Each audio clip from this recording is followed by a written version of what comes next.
Monsieur Hugues Parent, vous êtes le directeur général d'Euroméditerranée.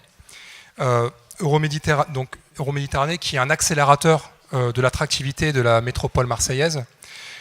Quelle stratégie de positionnement pour que Marseille attire des startups africaines comme Jumia sur son territoire? Déjà, un événement comme celui-là, c'est une première réponse. Je ne suis ni marseillais ni africain, mais j'ai été élevé en Afrique et j'ai été adopté par Marseille. Donc vous voyez que je peux en parler savamment. Je pense qu'un événement comme celui-là, avec les propos qui viennent d'être tenus, c'est-à-dire les opportunités doivent nous rassembler, c'est évidemment la bonne voie. Il faut, je crois, quand même rappeler un petit détail, c'est qu'il n'y a pas une seule ville européenne qui puisse prétendre avoir été pendant un siècle l'unité de transformation des produits qui arrivaient d'Afrique, mais aussi l'unité de transformation des produits qui arrivaient d'Europe pour aller vers l'Afrique. Ensuite, on a tourné la page, fort heureusement, d'une période, mais qui est ce qu'elle est. Mais dire que Marseille n'a pas, avec l'Afrique, un lien tout à fait particulier dans toute l'Europe, ça ne serait pas vrai. Maintenant, il faut construire quelque chose de nouveau. Il y a aussi une similitude assez étonnante entre l'Afrique en général. Ça ne veut rien dire, l'Afrique en général. Vous savez vous-même, madame, qu'il y a beaucoup d'Afrique. Mais enfin, disons que l'Afrique est prisonnière un peu d'a priori, d'images, l'histoire l'explique, la géographie l'explique, mais Marseille aussi. Marseille aussi est prisonnière de la métropole d'ailleurs, de son patrimoine culturel, de son passé, de la diversité de sa population, de la complexité de sa population. Derrière ces deux paravents, il y a deux nouveaux mondes qui sont en train de se créer. Et curieusement, ces paravents masquent l'essentiel, c'est-à-dire que ce nouveau monde en Afrique, vous êtes conscients tous, qu'il est devenu la réalité africaine, très ignorée en Europe. Mais à Marseille aussi, il se passe la même chose, très ignorée, y compris en France. Donc je pense qu'ils se ressemblent, s'assemblent, et qu'il n'y a aucune raison de ne pas aller ensemble vers une relation qui, historiquement, est déjà très établie, qu'il suffit de réactiver sur la construction d'un monde nouveau. Après, quels sont les arguments qu'on peut faire valoir pour construire d'abord, mieux se connaître. Je pense que la création des réseaux comme cela, des événements comme ceci, la révélation de ce que nous avons les mêmes espoirs, que nous avons aussi à Marseille comme en Afrique les mêmes parcours de cette société cachée, des start-upers, des gens du numérique. Bon.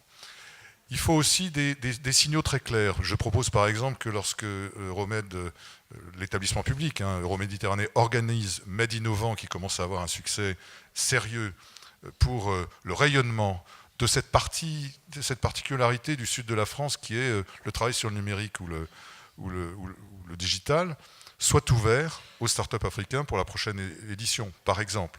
Je propose que la COC, que nous venons d'ignorer, qui est quand même le point fort du digital dans le sud de la France aujourd'hui, devienne accessible et qu'il y ait des communications de plus en plus fortes avec l'ensemble des écosystèmes que vous avez fabriqués les uns et les autres. Je propose aussi que nous intéressions nos amis africains à ce que nous essayons, nous, Euroméditerranée, de faire. C'est un cas très particulier, cet établissement public, parce qu'il n'a pas été chargé d'aménager la ville. Elle était déjà aménagée, d'ailleurs. Il a été chargé de la transformer.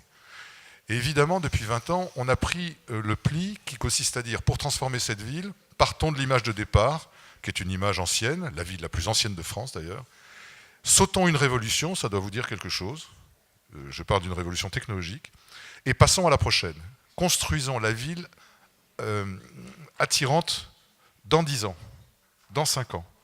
Et ça a permis, par exemple, il y a 20 ans, à mes prédécesseurs, de dire, dans un quartier très improbable qui était près de la gare Saint-Charles, on va créer un pôle média.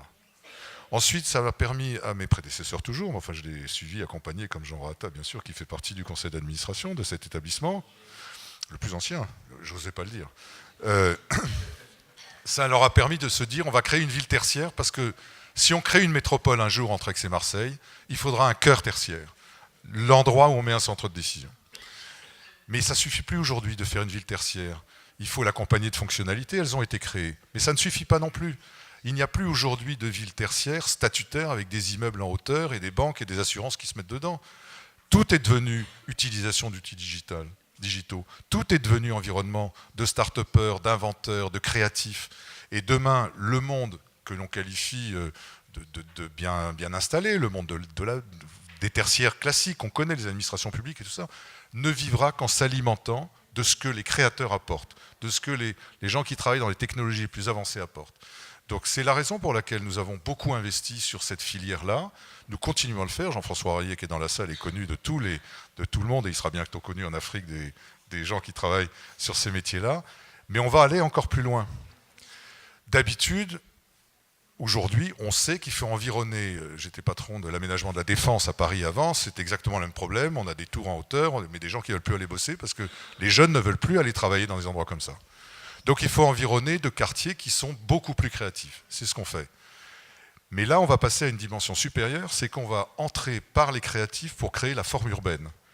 Au nord de Marseille, on va créer un quartier entier qui va être non seulement un lieu d'accueil, mais qui va être un lieu d'influence sur la forme urbaine. C'est-à-dire qu'on sait qu'aujourd'hui, vous qui êtes d'une génération fort heureusement beaucoup plus jeune, vous savez que vous ne vivez plus comme nous. Vous avez besoin, il faut que les gens soient éco-responsables, il faut des circulations douces, il faut une hyper-connectivité, y compris dans les espaces publics.